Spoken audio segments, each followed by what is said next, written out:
Hi, homies. So I was asked by someone, how do you become straightforward with a toxic person? So then I asked also, anong klaseng toxic? Because that's a very broad topic, right? Sabi niya, sa pera. Okay. So to be very specific about the culture of borrowing money, or in Tagalog, pangungutang. Okay. So this is a norm sa ating mga Pilipino. It's something that most of us has already experienced. You open your Messenger, you open your Viber, your Telegram, Instagram, and somebody messages you from the sky, out of the blue, kakamustahin ka, and then iisip mo, siguradong mangutang to.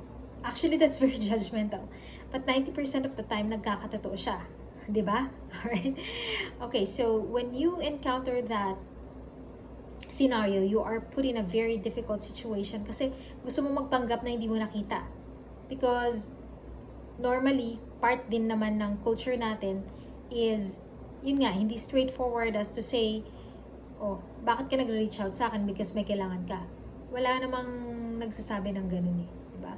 We still want to be politically correct. Okay? My take for that as a straightforward person, and I'm not saying this is gonna work for everyone because we deal with things differently. I will check first what is my relationship with this person. If I haven't talked to this person for about a year or two, then I don't have a relationship with this person. It does not matter if he or she is my relative, or dating kaibigan, dating kasamaan sa work, or acquaintance.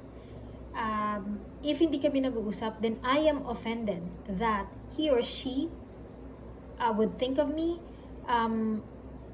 during the times na kailangan niyang i-burden ako sa problema niya. That is not good. That does not resonate to my principles. So, I will do two things. I can either sin zone or I will block this person. Blocking because I got uncomfortable. And it's my right to decide on how to deal with that. But it could be a little bit harsh, so sin zone ko na lang. Pagalitan ako ni Ate S eh. Okay. Alright. Now, if I have a relationship with this person and he or she mustered the courage to ask me about a very delicate subject, which is money, then I would want to know the reason why. And sabi nila, wag mo na kasing alamin kasi immaterial na yun, it doesn't matter. To me, it does. Why?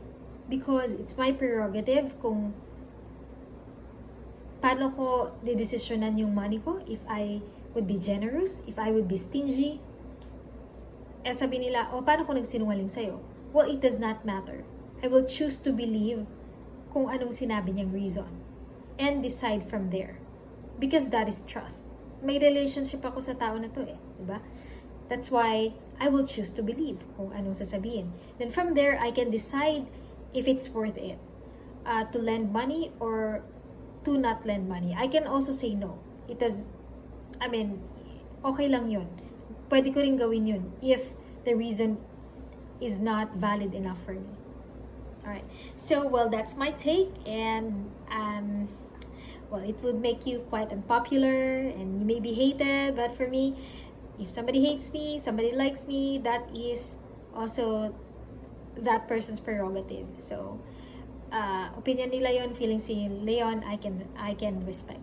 So this is a very long conversation, but I'll stop it right there. Till next time. Okay, bye.